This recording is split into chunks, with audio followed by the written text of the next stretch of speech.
And welcome. And I'm messing about with the buttons. I'm Gav from She-War. We've just won. We just beat Southampton.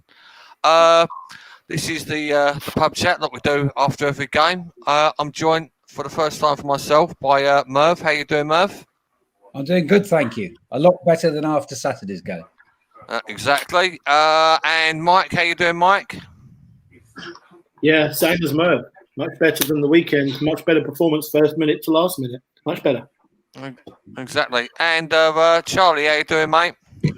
Good evening, guys. Yeah, I'm doing very well after watching that. Happy. Yeah, well, I mean, we could probably spend 5 minutes talking about the opening 3 minutes. Mike, I'll go with you, Mike, to start with. Yeah, it's the roller coaster the first 5 minutes, wasn't it, mate? Yeah, I mean, quite honestly, we should have been 1-0 up, not 1-0 down. Lacazette went for a cheeky little finish rather than a more simple finish right by his left leg, which is what a right footer should do in that situation. But he didn't, and it's worked out, and he's had another good game connecting.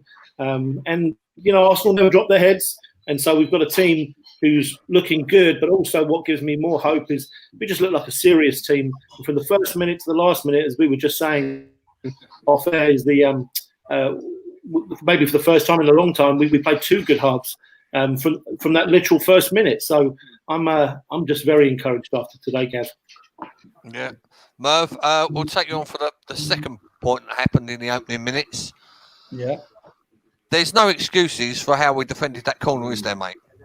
No, none at all. Just, yeah, I mean, all we could say is start the game, a corner in the first minute. But they should, presumably, they're drilled during the day. During the training, they know how they're going to defend the corners.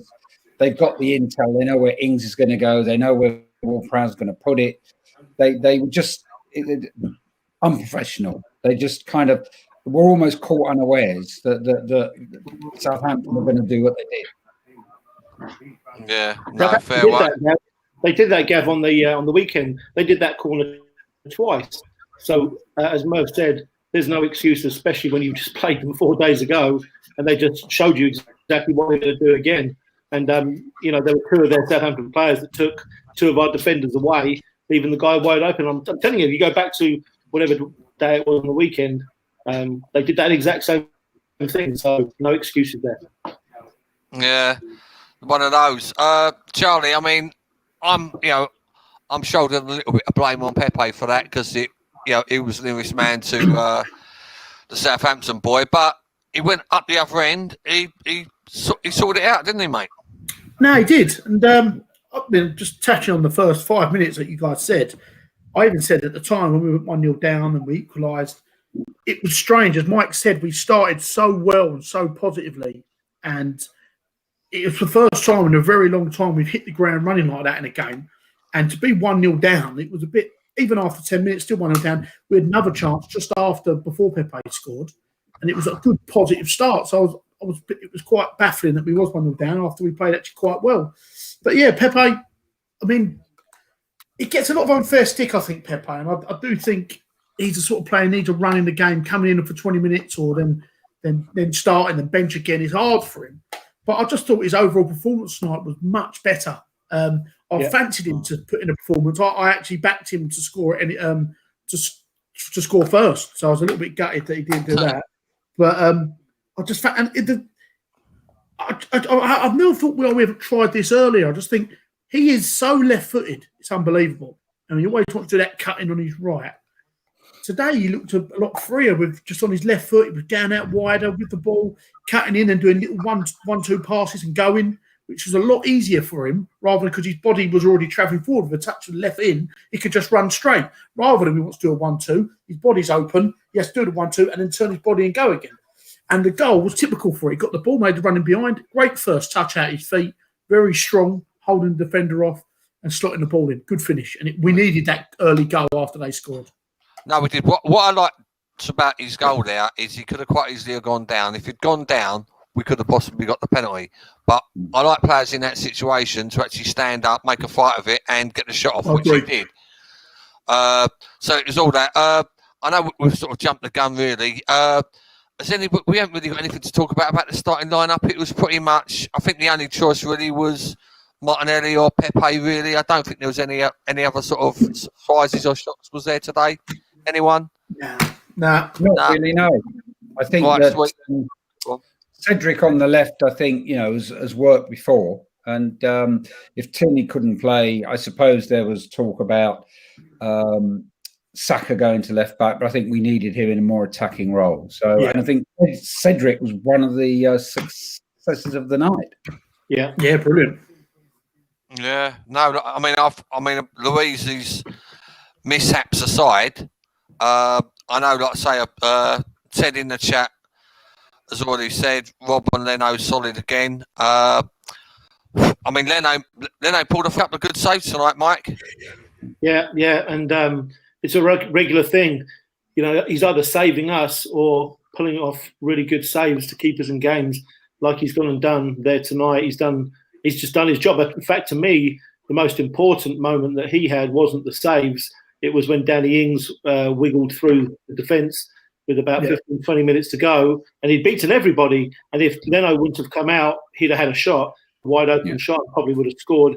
And he focused, he paid attention, and he came when his last defender was beaten and smothered it, which was very, very impressive. Also, I will add that David Luiz tried a couple of times tonight to try and throw us in a really bad situation. And right at the end there, when he dummied the ball, I'm guessing Leno called him. I hope he did, because that was a major risk. And again, Leno and Che Adams arrived at exactly the same time, and Leno's strong hands again has gone and saved the team. So that probably won't get mentioned a lot, but that was actually a quite pivotal moment.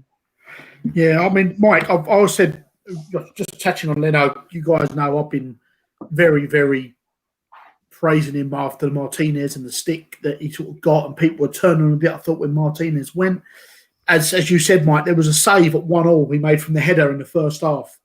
Superb. He got down to his right, kept it out, and it was a massive save. And it's them moments that keeps you in games. And I'm just so happy that we have got a goalkeeper that we can rely on and we can trust. And before Leno, we didn't have that, did we? We had a Spina coming in and Chesney now, and it wasn't your sort of solid goalkeeper. And I just think, as Mike said, that one at the end where he got the strong hands on Che Adams, where it looked like he could get a whack then and all, was very brave coming down at the striker's feet. And the save from Ward-Prowse's free kick as well. At that time, they scored. 5 minutes to go, you know what we're like. We could have easily gone the other way. So I just love the way he's playing at the moment, and he's such a big part of this team, and such a big part of how good. Well, I wouldn't say how good, but how we're not letting in goals at the minute. Only 2 goals in the last 6 games we've conceded. So he's a huge factor of that. And he's like Tierney as well, isn't he? He's like Tierney. He has another good game and another one, and then another one, and then you start thinking like man of the match. I know we're going to talk about that later, and you overlook him because we won the game. Yep. You probably give it to an attacker, and that's fine because there were some other very good performances. But that game could have been different without him, and he's done his job, and he's probably gone above and beyond in a couple of different moments. So kudos to, because him and Tierney. Tierney and probably Saka are the 3 most consistent players without going through the whole squad this season, steady levels of high performance and 8 out of 10s every week. Yeah, no, fair one. Merv, we're going to go on to the other side of the central defence and the right back. Holdings just sort of played himself now, I feel, into a position where he's got to start. I think so. He's solid. He shouts. He takes control. He doesn't get bullied. He's definitely improved a lot. Now, I know, I look at Twitter hundreds of times a day, and I know that obviously there are some who don't think he's that strong, but I think you can't fault him, particularly in recent weeks. No, and Bellerin tonight. Merv. We'll stick with you with Bellerin as well. Sorry, mate. Yeah, no, that's okay. I was trying to make notes, try and be professional, and I did. Note number 5 was Hector getting beaten easily. He seemed to be getting beaten quite a bit earlier on, and he just seems a little bit off the pace. Fair one. It was one of those, Mike. It was. I mean, I put a comment, Mike, on my Twitter feed and my Facebook feed at half time that it was a bit like a basketball match, especially the first half, where both teams are sort of going for the high press. It's kind of how I want to see every game. I know it sounds daft, but like I say, I mean, when you've got two teams at high pressing, Mike, it's almost the quality's going to shine through, and I think that's tactically what happened today.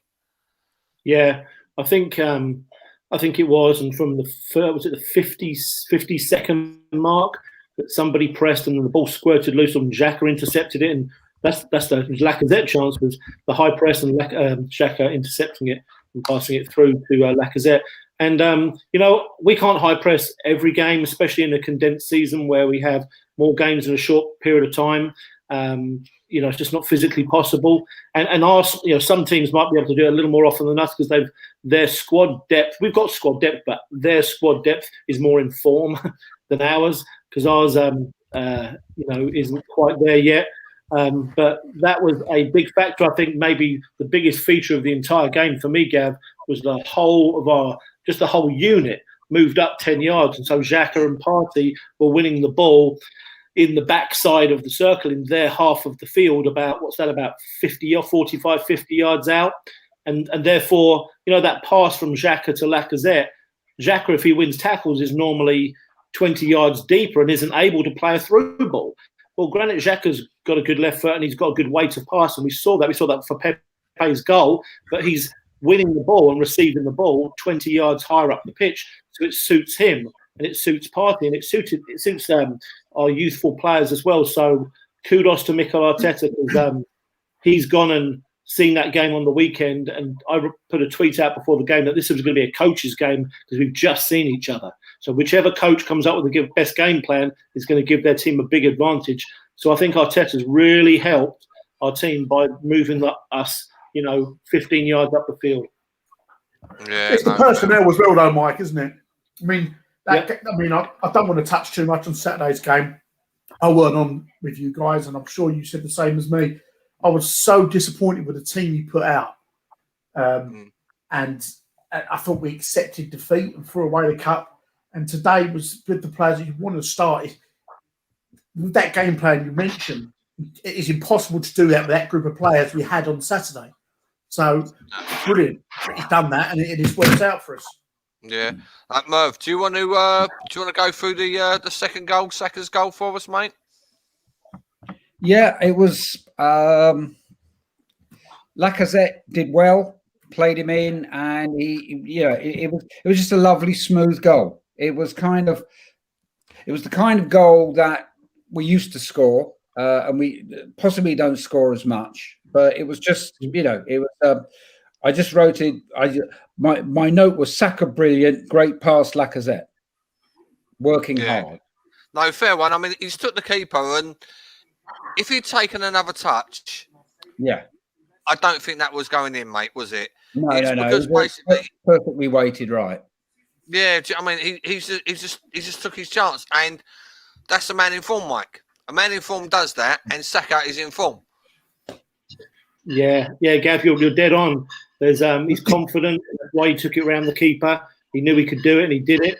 But there's the other piece to it, which was tonight before the game started, I was sort of wondering to myself, Mr. Pepe, this is it for you, buddy, because, there's a new signing coming in that his primary position is on the right, so Saka may move, and you just may be left out and shunted further down the list. So you need to have a big game. And there's going to be a direct comparison on the field for the first time in a long time with Saka and Pepe both on the field. And Pepe had a much, much better game.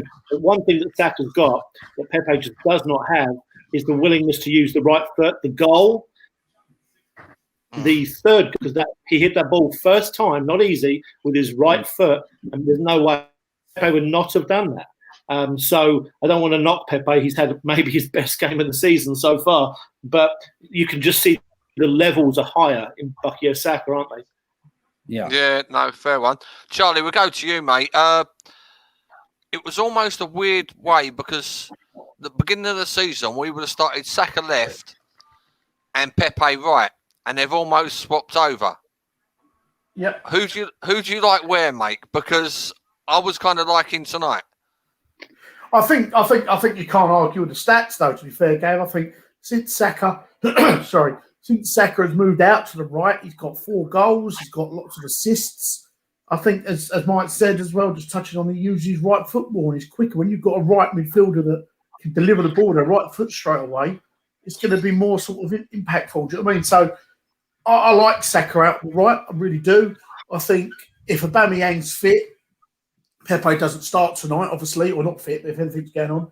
Pepe doesn't start tonight. Aubameyang really got that left cemented position. I know he hasn't been playing well when he's kept there the whole time, really. So they are fighting for the same position, Saka and Pepe. So, and at the minute, you'd have Saka over Pepe. But it was just pleasing to see Pepe come back with a decent performance tonight and getting a goal as well hurt his confidence. Can I chime in on that one, Gav? Yeah, go on. Yeah, go on, mate. Yeah, so another thought just to piggyback on Charlie's thoughts and agreeing with Charlie, but just that first goal, the ball slid into Pepe, and because he's left-footed and he's on the left, he lets it come across his body as you should. Be it, you know, whether you're right-footed, left-footed, you have to let that ball come across your body because, and he did, and he scored. And so my thought about Pepe on the left, and I know Dave Seeger has been pushing this as well for a while, is because Pepe doesn't have a whole lot of football intelligence, which probably is the core problem in his game. When he plays on the right and he gets the ball and he's one-footed, he always cuts back into traffic. But when you stick him on the left and he's one-footed still and he cuts the ball to his outside, he's moved away from traffic, hence his goal and many other things that happened well for him tonight. So I think he's gone and given Arsenal another option there, a true winger on the left, because we don't really have a winger on the left. We have strikers on the left. And he's also probably resuscitated his career somewhat, because tonight he could have gone down the pecking order or up the pecking order, because Ødegaard is about to walk in the building and plays the same position. So really important to note that, because if Pepe would have picked that ball up from Xhaka, that through ball slightly to the right side, we all know what he'd have done. He'd have received it on his left foot and cut back and had a crowd of defenders. Yeah. No, I mean, Merv, on this one, right, I say it's the first time me and you have chatted, Merv, right? Yeah. I'm kind of of the opinion, right, that when we've got sort of like the lineup that we had tonight, I like seeing the left and the right wingers switching every now and then, even if it's only for 5 minutes, just to give the fullback a bit of an issue. We didn't see a lot of that tonight. Do you think it's something that Arteta should sort of look at doing in the future, or? I agree with you that I think it's good tactically to keep the fullback on the toes. It keeps the whole defence kind of guessing. He seems to like. He seems to have the team set up, and everybody's got their positions, doing their pressing and stuff. And now we've got so much more solid in the middle with Partey, who I'm sure we'll discuss in a minute. It seems less likely, but I agree with you. That used to be, particularly in the good old days we can remember, in the Wenger glory years, you never knew when people were going to pop up. And I think people could move to other sides. It possibly could have happened more, but I think it does suit Pepe more on the left, perversely. And Saka, certainly, since he's moved to the right, seems a lot sharper. Scoring, it's kind of, I think he will thrive anywhere, but I think it brings out the best from him on the right. So whilst I would agree with you that it would be nice if they did that and really kind of kept the opposition on their toes, I think Arteta knows where their strengths are, knows the way he wants them to play, and probably hasn't encouraged it. Yeah, no, Phil, I'm not sure whether we've lost Mike or we're gaining 2 mics here. I'm here. I'm back. Hold on. You're back, yeah? Back. Right, hold on. Let me got to try and boot you out. The other one. You can hear me, Mike, Yeah? Yeah. Right, what we're going to do, boys, I think it's only fair. We've got 3 midfielders that we haven't spoke about yet, so we'll do one each. Mike, go on. You pick one. No, in fact, I'll nominate. Mike, you can start with Xhaka. Okay. Well, Jack has been improving recently, taking the game more seriously and played far better defensively the last few games. Offensively, receiving the ball in his own half, he's still been passing the ball sideways and backwards far more often than forwards. What happened tonight, the coach's system has benefited Granit Xhaka because now Granit Xhaka got excited. So he was receiving the ball or winning the ball, 45 yards from the goal, and so therefore had the the initiative and the positioning to play through balls rather than forwards and sideways and backwards passes. So now we're seeing a better defensive performance married with, putting him in an area where we can utilise his weight of pass by moving the unit up the field. So to me, that was probably his best game for a long time because he did both sides of the game really well rather than just an improved defensive effort. Yeah, no, fair one. Charlie, we'll go to his partner in crime, Partey, for yourself. I was kind of thinking Partey was going to take the game by the scruff of the neck a little bit more than he did, especially in the first half. Yeah, I agree. I mean, you've got to understand as well, he's come back from a bad injury. Well, it's not a bad injury, a thigh is very niggly and can be very sort of, can affect you long term. I'm sure that is in the back of his mind, especially after coming back once and getting it again. But it just gives us a presence in there, though, Gav. Do you know what I mean? His size, his strength, his work rate, he's quick, he presses. As Mike mentioned earlier on, one of the first bit he spoke about, with this press and what we're doing, he gets up there, Partey. He's got the energy and the energy to do it. So he gets up there and gets back. And I just think we're much better team with him in there, and Xhaka is a much better player alongside him. He just gives us that. He don't look too flustered, Charlie, does he? No, he doesn't. The ball comes into him. He does a drop of a shoulder, just lets the ball roll past him and stuff. Little things like that. Not even touching the ball, taking a defender out of the game just by his body movement. Doesn't have to touch the ball, and it's just assuring. He doesn't give the ball away. That's one thing you can look at. As much as he did grab the game by the scruff of the neck. Do you, Charlie? I mean, it's just for me, mate. I kind of almost think that he's coasting around the game in like second gear all the time. That's what it feels like to me. But he does nothing wrong. He does everything right. But I'm thinking, has he got another gear? Do you know what I mean? Do you know what I'm saying, mate? I do know what you mean. I think he's that sort of player. He's a big sort of gangly guy, and he sort of moves about the field quite easily and elegantly. And it looks like he ain't putting in he's not putting in a sweat. Do you know what I mean? But what he does do is it is effective to the fact where it gives us so much more defensive solubility in the midfield. We look better defensively. And going forward, he has got them passes. He moves the ball by one touch. And it's just a little details that he does that just create just that little bit more time and a little bit more space. And it allows the freedom, what I'll let Merv talk about in a minute, is with Smith Rowe just to sort of do what he wants as well and sort of not have to worry about dropping back in there because he knows he's got 2 people in there that can do that sort of stuff for him. Yeah, no, fair. I mean, Merv, obviously we're going over to you for Smith Rowe for the last one out of the midfield 3. For myself, I felt Smith Rowe tonight he didn't stand out as much as he's been standing out every game, but he was doing his job and he was doing his job right.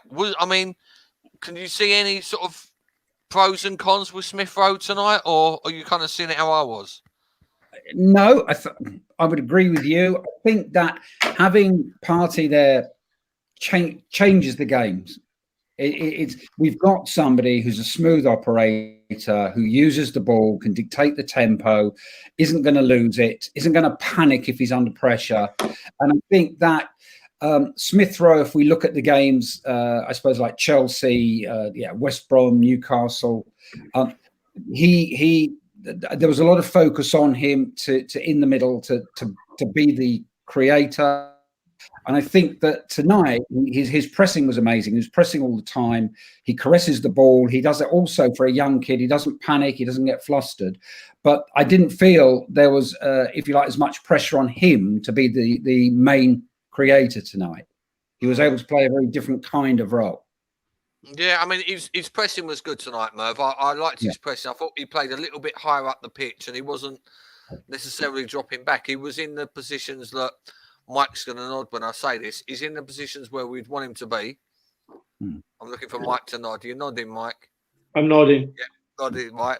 But it just like what he was trying weren't happening. But I just thought it was an overall very, very good performance by Smith Rowe tonight, Merv.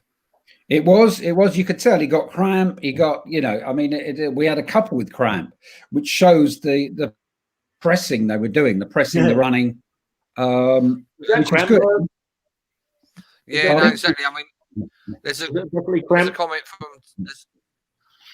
from Terry Harper in the chat. Do you think the young players could burn out? And I think that kind of goes alongside the cramp issue. We'll go, like I say, we started the game with Lacazette. He missed the early chance, and then he got a goal. He got a goal, didn't he, Mike? Yeah, and that was big kudos and a fine effort from Mr. Cedric there. He had a very, very good game, and so sort of belies the myth that you can't play as an inverted fullback. I know Maitland-Niles didn't have a good game the other week, but he played the position to best effect. Rather than trying to use his left foot to put crosses in, he'd cut back and he'd quickly switch to Saka. And I'd say that was probably a pre-game tactic that they were telling Saka to stay wider when Cedric got the ball.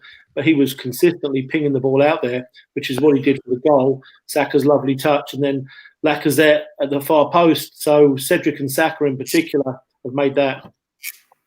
Yeah, no, I mean, I thought it was... Sometimes I feel with Lacazette that, and I'll go to Charlie after I've spoken about this, that sometimes I don't feel that he's bombing in enough, and sometimes there's balls in front of him which he should get at. But tonight, Charlie, he went in, and he went in where it hurt, didn't he?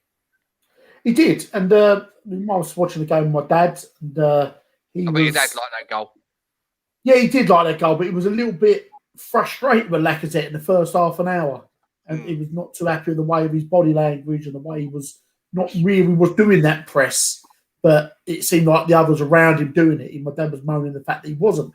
And I was saying to him, well, he's obviously been told to do a job here, just to sort of try and pick up any bits and stuff like that. But the second half, I mean, I'm glad he got the goal, and he's our top goal scorer now this season. Do you know what I mean? So he's on a nice little run at the minute, goals. And obviously with Aubameyang not here, we need him to be doing that, to be chipping in with the goals. And as much as it was a great ball from Cedric and the ball in from Saka made it very hard to miss, he still slung his body into it, and he got there and he got the whack, went into the post.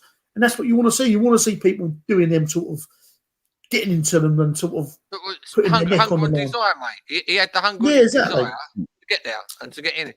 Well, exactly. We're going to have a little bit of chat more about the second half. If anybody's in the chat wants to give their who wants to be the man of the match thing, type it in the chat and we'll read them out as we go along.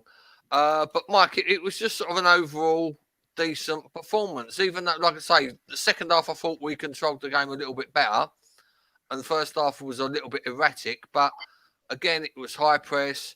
It was a lot of our players on form tonight. It was just nice, really, wasn't it?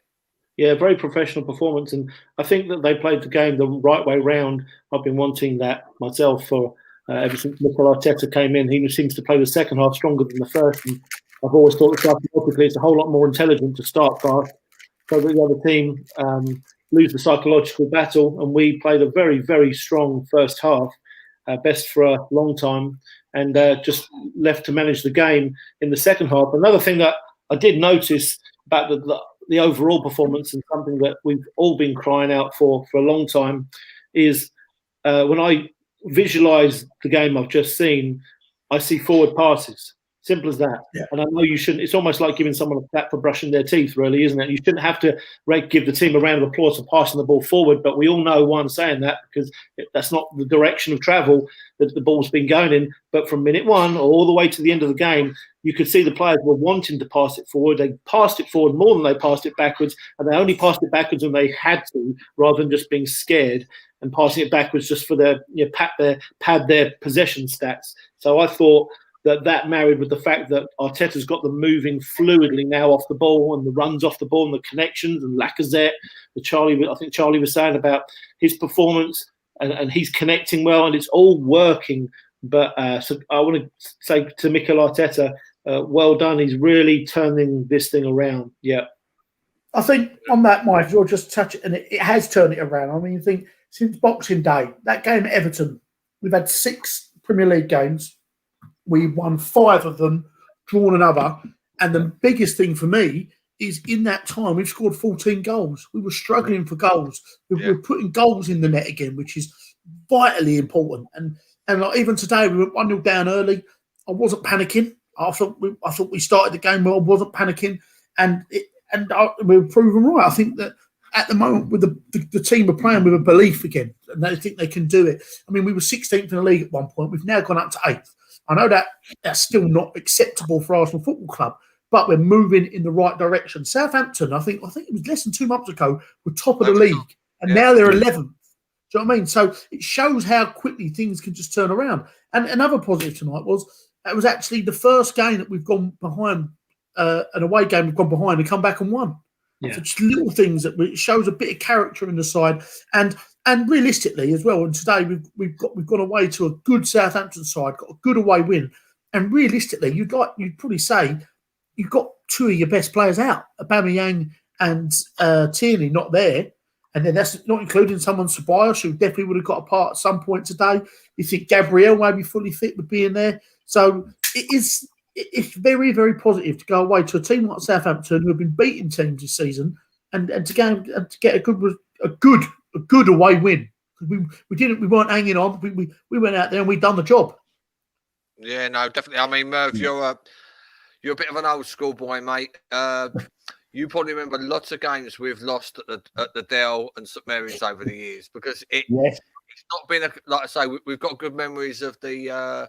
Was it the 3 or the 4-1, the Rocky Righty game, 4-1?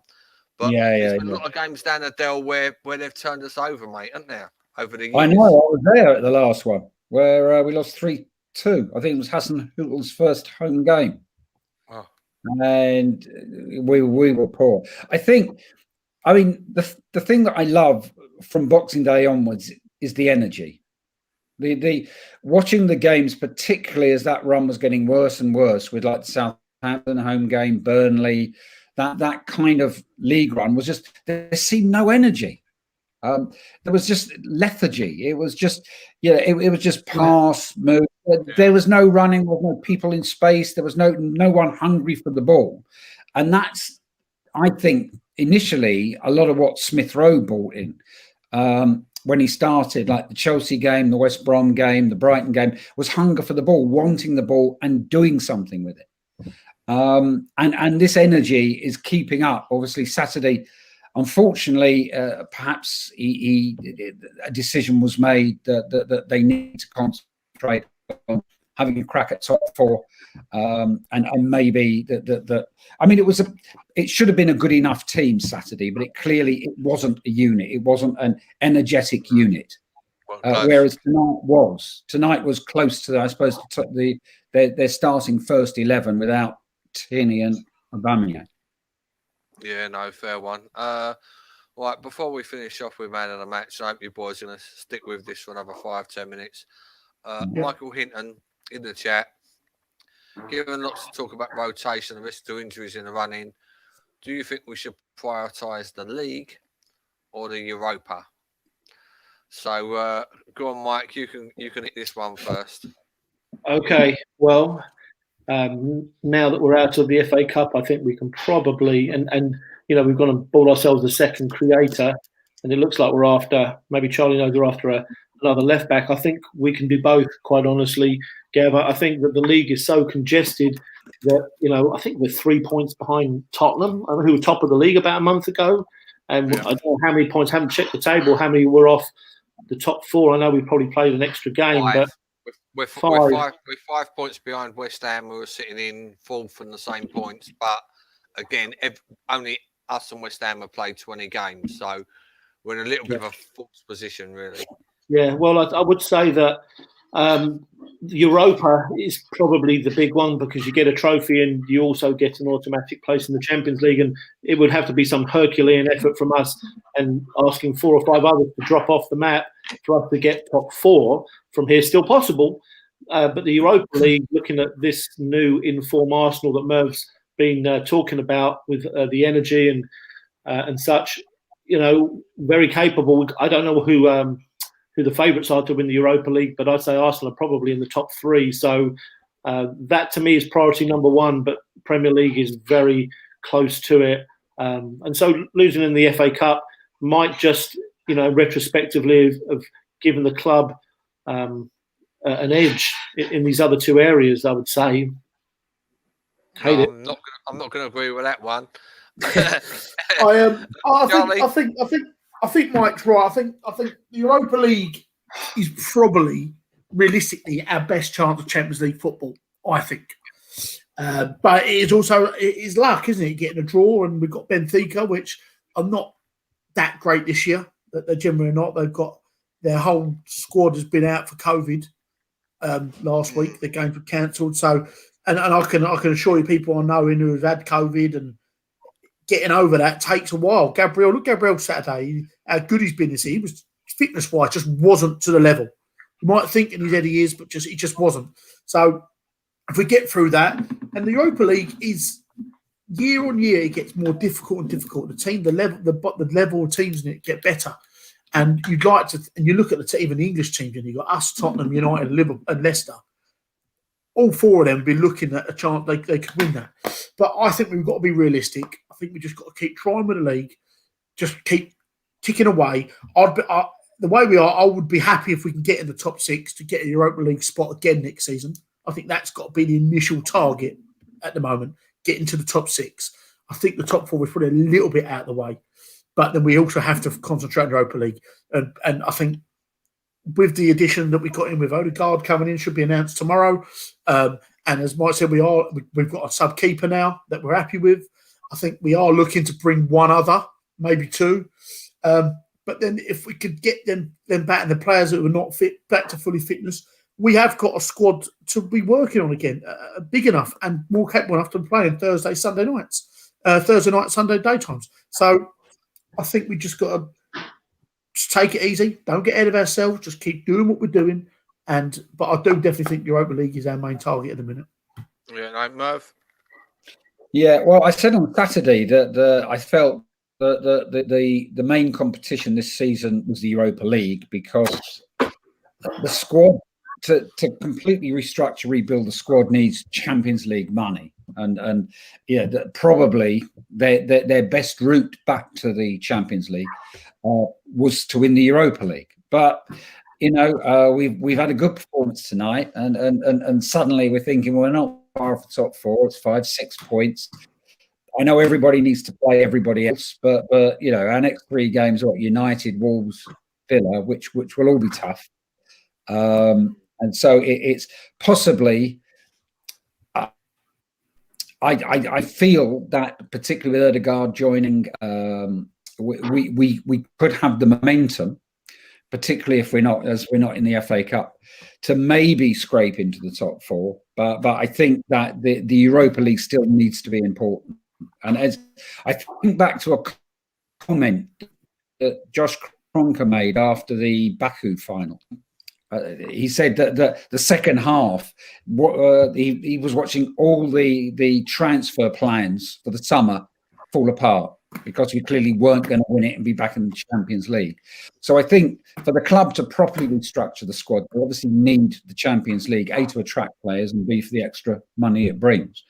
And it's really, at the moment, I originally thought the Europa League should be the priority, But it's only one game tonight. But the way they actually went about it and kind of what they showed with the setup and the energy, maybe we can be the team which carries this run through over the next 6 to 10 games.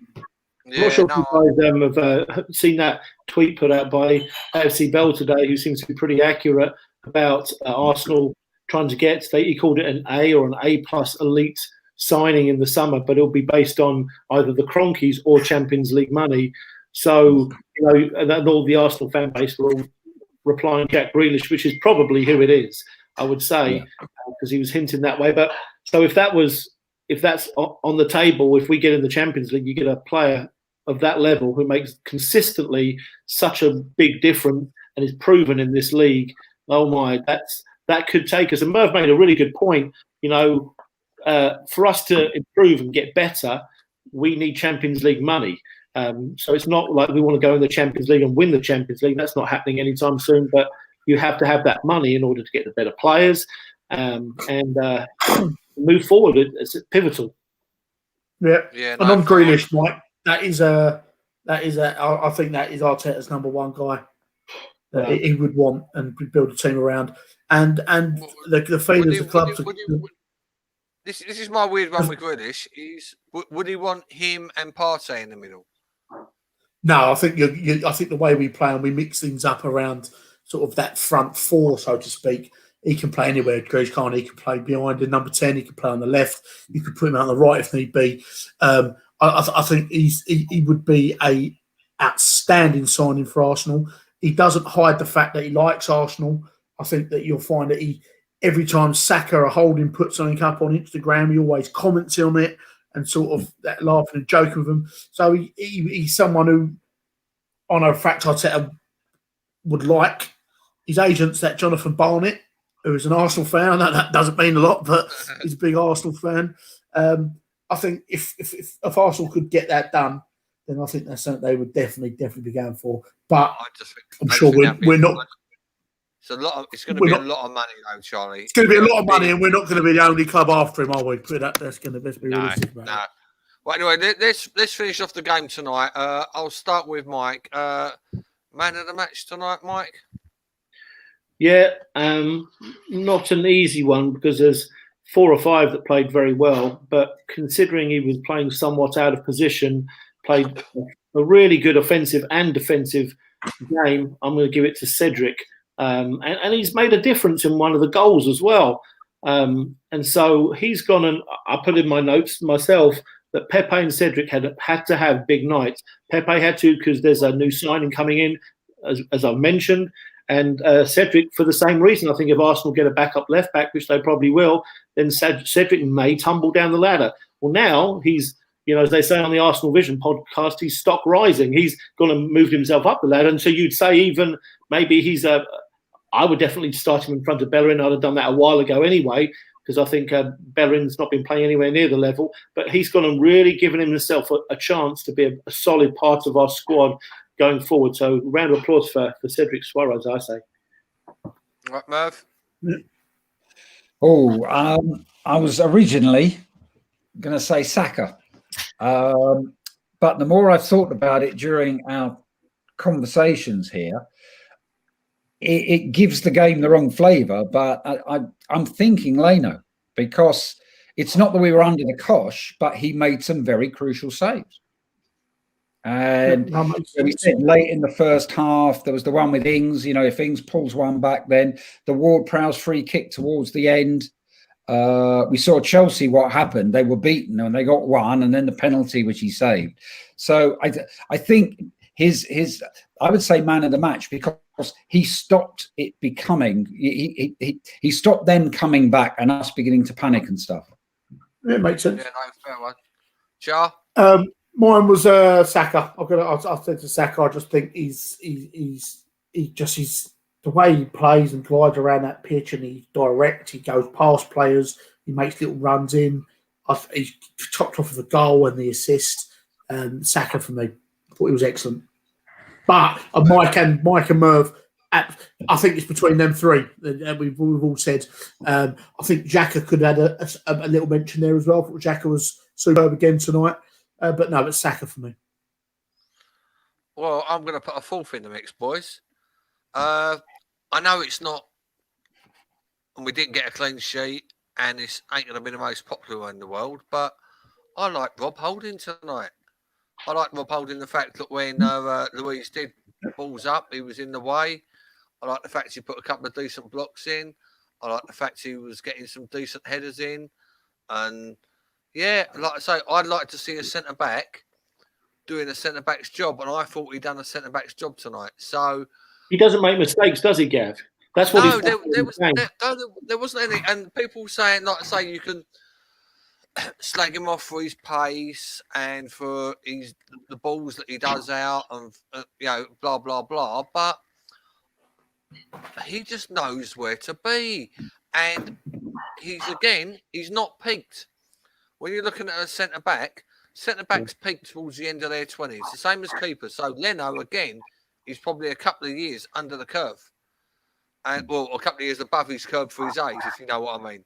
And that's what I look at when I see Holding. And the more hair he loses and the more he looks like Stevie Bold, the happier I am. Anyway, right, before we wrap this up, Man United next, isn't it? Big one. Yeah. Go up, Merv. What are you thinking? I'm confident. I'm always confident. I think we close. I think we might just scrape it 3-2. Just goals everywhere then, yeah? Yeah. Charlie? I want to go for a 3-1 win like tonight, mate. I think I just don't know. I feel quite confident against United. I know I shouldn't be, but I just think I know they're top of the league and they're doing well. But I've been watching them. Like the Fulham game last week, I thought they were very fortunate to get the win. I thought they played quite well on Sunday against Liverpool, but I thought Liverpool side was a lot weakened. But no, I think we're big. I'm quite confident we're going to win 3-1 on Saturday. I hope it is true. And Mike. 1-0, Lacazette. Oh, hey, I'll take that all. I would. What do you reckon, Gav? I would take. To be honest with you, I'm still sulking about the FA Cup game over the weekend. But I don't know. I think we can get something out of it. I don't know if we can beat them, but I think we can get something out of the game. I wouldn't be too displeased with a draw. No, I mean, well, you take it, wouldn't you? I mean, I know we're at home, aren't we? Do you know what I mean? But it's still Man United, and they've got that fella who's bang on form at the moment, but they've still got a lot of players that I don't particularly rate at Man United. I think it's such a weird, funny league this season that literally the top 14 can all beat each other on any given day. And it's just so messed up, and I don't know why that is, and it's just a very, very weird, strange league this year, and I don't think you can really sort of predict anything. And to go on the run that we're on at the moment, with sort of like, as you said, I think we've like dropped 2 points out of 5 or 6 games or whatever it is. If we lose 1 or 2 and then we go back on another run like that, then that would still put us in like 4th or 5th position. So it's still such a weird sort of a weird mix-up that's going to happen with basically the situation that the country's in at the moment. Yeah. Anyway, boys, thank you ever so much for joining us this evening. You're welcome. Thanks, guys. Let's have. I know we've got another one after the Man United game. I think Merv's involved in that one, and I don't think anyone else is. I think it's just you back on next on against Man United, Merv. There's a few of the other boys. But yeah, up the Arsenal.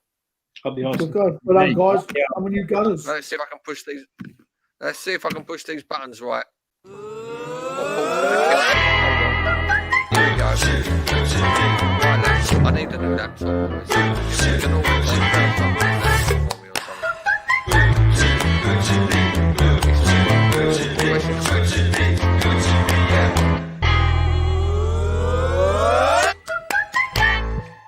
I'm just going to end it.